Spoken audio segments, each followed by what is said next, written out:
go to his house and he had this little turntable and this little mixer and little keyboard, and he would put and sample, and the beats was just coming out of that was crazy. And now I'm with the Juice Crew. Mark, he got the bigger stuff, and he's putting down some stuff. But Mark, every time I came to his house, he had different beats, funky. Right. I said, man, if we put this and this together, the world can't stop us. This record's making forever. So what's some of the records you might have heard that we got a wind of or got passed down to that you might have heard early? I heard most of them early. Like? Woo.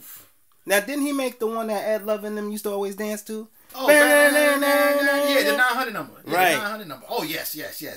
But I'm talking way before that. That's later on. I'm talking about with La T. This cuts got flavor, so I'm going to have to save her. You got it. This cuts got flavor by La T. If you want to hear funky, that's the beginning of the flavor unit. This cuts got flavor. And, you know, everybody that... That's the link you sent me to listen to. Yes. Right. All the flavor unit MCs were like Juice Crew MCs to me. Right. Just from Jersey. Just different. They was different. They had a queen, we had a queen. They had, you know what I mean, Lati, we had Shan, you know what I'm saying? They had Apache, you know what I mean, we had this, you know, like it just went down the line. Right. And they had what we had, but not on the world level yet. But as you see, like, come on, man, look at it. Just imagine the two queens making a record together. Just imagine Apache and Biz making a record together. Just imagine Lakim and Kane, you know, building and the Guards making a record together. Come on, man. Right. It would have sharpened everybody's iron. Would have sharpened everybody's iron. Chill, Rob G. You know, it was a beautiful situation that I thought that I could facilitate, and I tried. Right. What was the flavor you thought about it? No, they still my people. No. When you brought it to them, was they open to that? I never brought it to them in that sense. Right. If I do the record, then it happens. It happens. Right. They already on the Juice Crew All-Star album. Right. That was the thing, baby. Come on, man. So I know what I'm doing. You was chefing it up. I was trying, man. I was trying. Hey, but you know.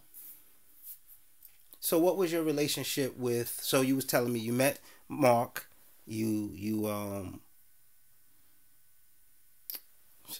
my mind just went blank. Look, you want a seat so you can just sit still? This is more like TV, like me coming in a little bit, moving, doing it like that. Yeah. Okay. You know, the legend right now, y'all, is giving me some pointers. I just wanted to be right. It's gonna be right, baby. It's gonna be right. I'm with you, Kraze. Listen, you proved it to me already. This is a feeling, man. I'm not feeling. I ain't never had this many people listen to me about nothing other than on record, and they never heard my voice on the records until I made the third album. Right. And then the third album got pulled off the shelf, which that is the next book coming in the spring. It's gonna be a banger. Right.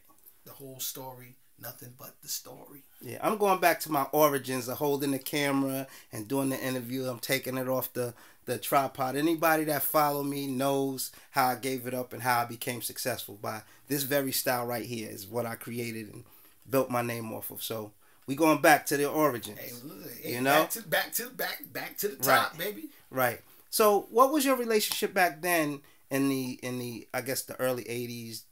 Late 80s with Naughty, because they was called New Style. You knew them as New Style, right? Yes. I mean, my cousin introduced me to them. I was hanging in East Orange at the time, Illtown, New Jersey, and he introduced me to Tretch first, and then I got in touch with Vinny, and then you know everybody else, and KG, and like, but Mufi wasn't part of the group, but he was another guy that hung around and did beats, and like. Now, what's his name? Mufi. They had a whole little. And they had the Legion, I think they was called Legion of Doom. They had a whole bunch of MCs like that was signed on Bona Me Records. And it's funny because I heard something like that. Yes. But you know, Keith Murray and them had the Legion of Doom. I heard about Keith Murray and them later on because I knew Keith Murray around the same time that this is happening. Okay. You see what I'm saying? No, I met Keith when he was about, because that was Bourne's nephew. So I met Keith Murray probably maybe 88. Okay. He was about 15 years old. Yeah. Yeah, the tape. We got the tape. It's a true story. He was at the house with Kane, and Bourne got him to rhyme. Hold up, somebody! Oh, tell me that story. That's a live tape. What happened? We was at the Wasn't he crib. supposed to be like battling? Nah, he wasn't battling, but you know, Keith was battling a lot of people at the time, and he was actually nice. So when Bourne, I'm like, yo, my nephew, and in the Juice Crew, how everybody got on as far as the MCs is concerned, you had to go throw them lyrics out there when Fly Tie or whoever say, yo, go ahead, Kane to go, Kane drop a verse, and if you had to go next, no matter what he said, you better say your piece. So G-Rap, Kane, Shan, Biz, everybody, we at Fly Tie House. Right. And Keith Murray kicking his joints. You know what I'm saying? So they like, yo, and you know, Keith, he went a couple rounds, then he said, nah, you know. But hey, that's our little brother right there, man. I love him, man. The energy he got is incredible, man. Right. And he's from Long Island. Right. You know, and you know my family's Long Island and Jersey. So right. It's all together, man. And when he came out with Def Squad, I was so happy for him, man. Like, right. And Redman as well. You know? Right. Because Eric Sermon and them were with us at a time. You know what I'm saying? Really? Yeah, in the beginning. Wow. Yeah, we were supposed to do their first album with him. You and Biz? Yes. Fly Tie jumped in the way. Fly Tie. He ain't want to give Sleeping Bag. We ain't making no money. Sleeping Bag ain't making no money off us. Man, we like, yo, EPMD is dope. Right. We was about to do the album. You know what I'm saying? It was their first album? Yeah, the first joint. Get out of here. Yeah. But they did it anyway. So hey, listen. Shout out to P&E. Yes, sir. Yeah. Yes, sir. You know what I'm saying? Diamond J, the artist. You know what I'm saying? You know Diamond J, well, the artist. Right. He likes to be called the artist. Right. What up, Jay? Look. He used to DJ for Diamond Shell. Right.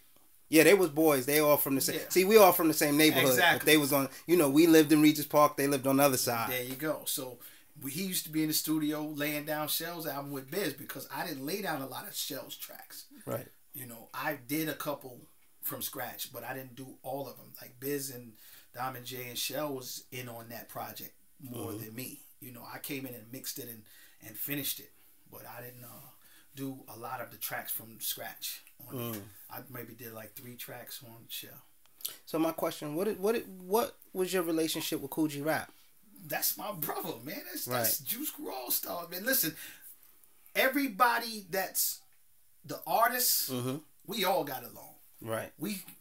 G-Rap and them used to come to the crib. Polo come to the crib. I'm going out there. You know, it was all love. Kane coming to the crib. You gotta understand, I'm from Jersey.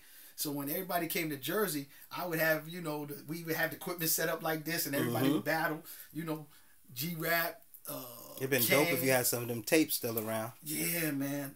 Listen, we wasn't even thinking about videotaping those tapes, but I got a lot of tapes of people rhyming. I gotta find a lot of those, but I got dead at the crib. But that's gonna be part of the audio book. Yeah. Right. Yeah. Got to get them. You know. Yeah, them cassettes, the Maxells. They don't know nothing about Maxells. Look, I got real studio tapes too. Oh, half inches. When I got when I had the digital studio. Oh, okay. So you had the ADATs. 8 millimeter. No. Oh, 8 millimeter. Oh, yes, you going? Yes, sir. Yes, sir. Ask anybody. Right. So I had those. So I got tapes. Jay-Z, Unreleased, Bumpy Knuckles. Freddie Fox. Shout out to Fox. Fox, my man. Good brother too. I can't wait to tell that story, Fox. I might have to have you in there with me. Fox is a good... Listen, I met Fox a long time ago in Long Island in the mall, and I tell him about it. Me and him ended up having a great relationship afterwards, but I was with my son. Yeah. My son was like 2 years old, and I knew who he was, but I didn't want to say nothing, you know, so I'm with my son, I'm walking. He was like, yo, dude, that's your son? I said, yeah. He was like, yo, you doing a good thing. Yeah, no, listen to me. You know? Before the movie Road Trip. Right. And that's all women. And Live, rest in peace. Cliff Love from Houdini. Bumpy Knuckles, Freddie Fox. Right. And DJ Cool V had a road trip. And they took me to St. Louis for my birthday in 1988 or 89. It's one of those years. But We had so much fun. If we had a camera on us, Mm-hmm. right now we'd be rich from the laughter of the world. People would. That road trip to this day is one of my best moments of the whole ride. With my hip hop brothers, you know what I'm saying? Like Ant Live, rest in peace. This book that DJ Cool V Never Sleeps is dedicated to my brother Ant Live. His pictures in there, man, and it'll never be another Ant Live. That's Eric B's brother, Anthony Barrier. Mm-hmm. You know, Ant Live was a great piece to the puzzle. Right. And we ain't never gonna be able to fill that back up. You know what I'm saying? Because Ant Live was a real dude. He kept it 100. If he was feeling a certain type of way, he let you know that. And that's what we missing right now. We not have anybody that's being real and speaking their real mind out here and talking all this galaxy fantasizing. Well, let me ask you a question. Yeah. Today came out, and we could put this out right away. Kevin Hart. Did you hear about the whole thing with the Oscars? I heard about some of it. I heard about it. Do you know the backstory of that? I heard it. He stepped down because they wanted him to apologize about something old. Right, but he had already made an apology for it. He already addressed it, and he moved on from it. Yeah. And so, what do you think? Where do you think we at now with people speaking their truth? Life is short. I don't care how long you live. You're gonna be dead. Numbers that ain't even made yet. Right. And if you can't find it in your heart to forgive people that are honestly trying to be forgiven, something's wrong with you. What is it that makes you want more than what a person can give? You're expecting something of other people that you don't expect from yourself. How can you expect something of another man or woman that you don't expect from your own self? Everybody doesn't know how it is to be up on a pedestal that people put you on, because we're never going to be on a pedestal. We're all just people. And when you start thinking people are above peopleism or being a person, right? Life is, that's what it's not about, man. It's about, if a person is genuinely remorseful about something they did a long time ago, I don't care how long it takes. At some point, they should be forgiven. Right. You know, that's what jail time is about.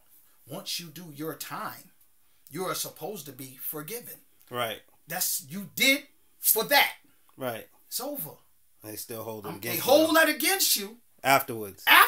They give you a sentence that's not a life sentence, and sometimes a life sentence, and you hit the street and you got another sentence from the people that are sentencing you. They're judging you. And you can't judge another man or woman unless you've been in their shoes. Right. You don't know what brought them to that circumstance. Right. I'm not talking about everything. I agree with everything everybody do wrong. You can't just come say I'm sorry neither. Right. That is true. That's not what I'm talking about. What I'm saying is, if you are making strides to be a better person and you see a person making a difference in the world, you shouldn't drag them back into some other stuff. Right. Trying to be good.